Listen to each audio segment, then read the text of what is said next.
Dutangirana n'umusore utuje cyane, umusore ugira irungu, umusore uri wenyine, umusore bigaragara nkaho nta nshuti n'imwe agira. Umusore agenda mu muhanda wenyine, abantu bamureba bakamwihorera bakanamwirengagiza, ariko byose agakomeza akabinyuramo. Ni umusore ugaragara nk'umuntu udafite icyizere n'iki na kimwe. Ni umusore birirwa banyuzura bamubaza, bandika ku kabati ke, se uzaba uri kumwe nande kuri promo ni kwa kundi iyo abana basoje kwiga ni biriya birori bakora. Rero bari kumunyuzura, hagiye hose akabona abandi bari mu bihe byiza bishimye, akabona ari kubangama. Ni wa musore ubona ahantu hose ahiteye ikibazo. Ni wa musore uhora ari wenyine mu buryo bugaragarira kuri wese.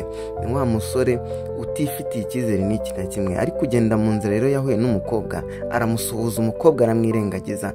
Umusore n'ubundi aravuga uti ibi ntago ari ibyanjye, ibi ntago ari ibintu byo gupfa guhubukira, n'ubundi ndi ikigoryi. Umusore atangira kwituka, ariko niko anakomeza urugendo rwiwe, akabona abandi bafite inshuti, baravugana n'inshuti zabo, ariko we yakibuka ko we nta kintu n'iki na kimwe afite yashingiraho, akongera agasubira kuri ka gatebe kiwe akiyicarira akituriza, abandi bakamucaho bakamugonga.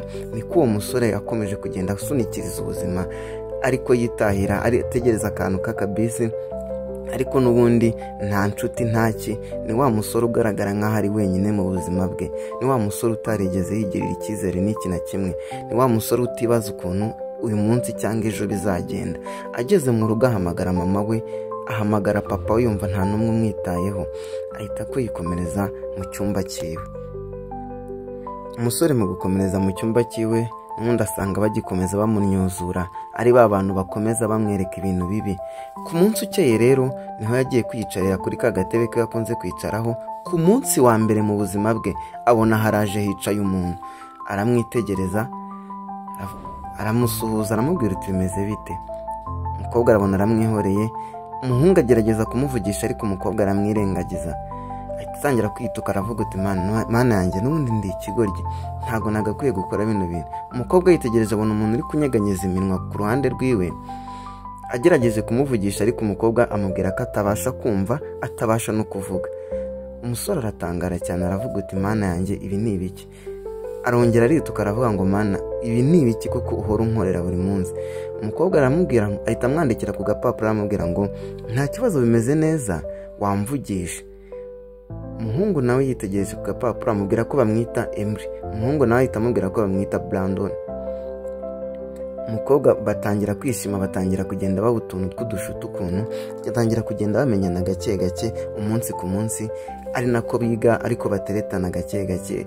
Umutipe atangira kongera gusubirana icyizere, uko agiye mu modoka akishima, uko agiye ahantu hose akumva yishimye, kubera ko afite umuntu bari kumwe. Niko umukobwa yazaga n'ubundi bongeramo kuri ka gatebe kabo bakunda kwicaraho. Umusore akuramo agatabo, amwandikira agapapuro. Umukobwa nawe ari nako yishima pe.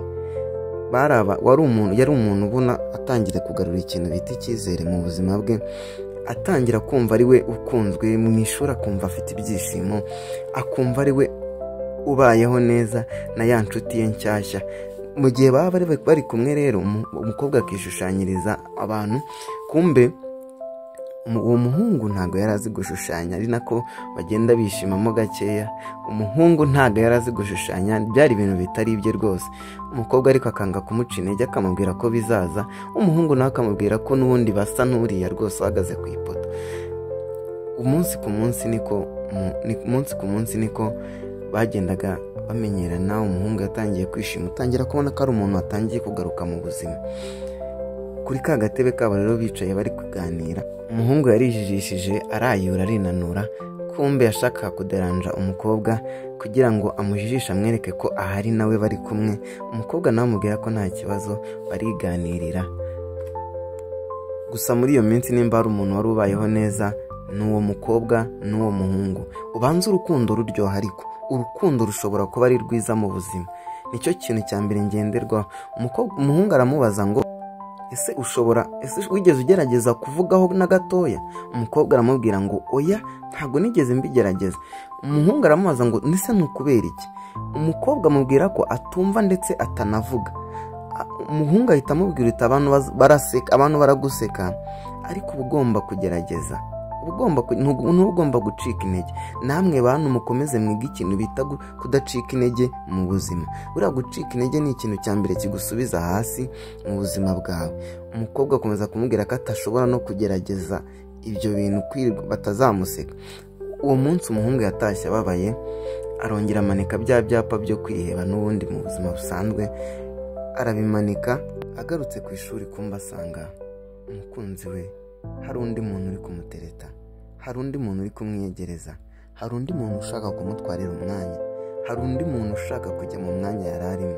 Uwo munsi yahise abona ko uwo mukobwa ajagaraye, abona ko ari wa mukobwa badashobokana. Aravuga uti n'ubundi umubano wanjye nawangirije ubusa, uyu mubano wanjye n'ubundi nagombaga kuba ndi njyenyine nk'uko nakuze akaba ariko nkomeza. Atangira kuva ku mubano we wangiritse, atangira kongera kubura icyizere. Ku gafone, ku kamesaje, umukobwa aramwandikira aramubaza ngo wiriweho uno munsi. Umuhungu aramusubiza ati uyu munsi nari ndwaye. Ariko niko umuhungu yakomeje kumukumbura kubera urukundo. Buri urukundo ni ikintu gikomeye cyane, urukundo ni ikintu cy'agaciro.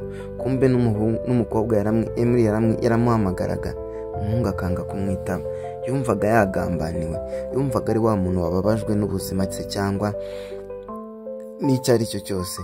Kuri uwo munsi atangira kongera kwishuka, yibwira ukuntu kuri promise bizaba bimeze. Afata umwanzuro, aravuga uti mana yanjye ngiye kuri kocora nko muri ya ndirimbo ya King James. Yari yamaze no kumenya ikintu bita amarenga, ari ikintu cyamajije kumujya mu maraso. Uwo munsi ajyana indabo ku ishuri, aragenda ategereza train station, kuri train station. Agezeyo rero aza yihuta cyane, ageze kuri ka gatebe n'ubundi uko yahoze niko byari bimeze. Wa musore n'undi wakomeje kumubangamira yaragarutse atangira gusoma wa mushuti we. Kumbe umusore ikintu atabonye, ntabwo yabonye ko Emily atashakaga uriya musore wari wambaye agapira k'ubururu. Ntabwo yabyitegereje neza ngo arebe neza nimba yari azi ko we bakundana. Atangira kwifata nk'umuntu ugambaniwe, yiburira icyizere, yicara hasi aratekereza, avuga uti ngomba kwiga. Ageze muri classe nabyo biranga, aravuga uti mumpa gahushya njye gukoresha restroom cyangwa se kuri toilette. Agezeyo rero mana arireba, aravuga uti mana ni ikihe kintu wanjijije, ni ikihe kintu cyatumye ntagira ikintu bita urukundo mu buzima bwanjye. Aravuga uti mana bindanye n'umuntu nari mbonye, wa muntu nari nizeye arampemukiye kuko mu kanya nk'ako guhumbya. Atangira kwiburira icyizere, akubita hirya akubita hino, icyizere kirabura. Reka aravuga uti mu buzima ikintu kiba kigomba gukorwa mu buzima ni ukubukomeza. Arongera irihanagura mu ntoki, ubundi asubira aho abandi bari. Muri ako kanya yahuye na Emily. Amugeze imbere, Emily arahumeka, arashaka kumuhamagara, umutipe yigendera, agerageza kuvuga. Muri ako kanya Brandon yumvise ijwi ry'umuntu umuvugira inyuma, yibaza ibintu bimubayeho. Aravuga uti se bigenze bite? Umukobwa agerageza kuvuga nanone,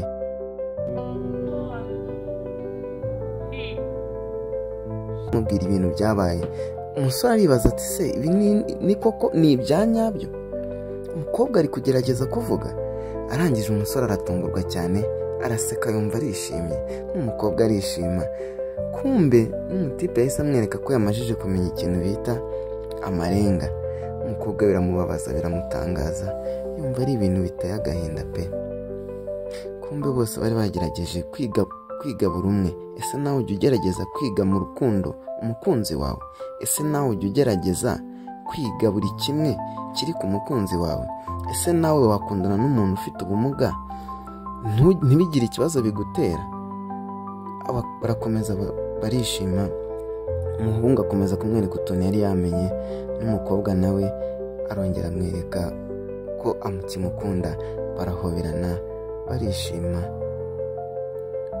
Ahandi nimba mushaka indi story mwandike muri comment, nzayibagezaho. Mwibuke gukora like na comment.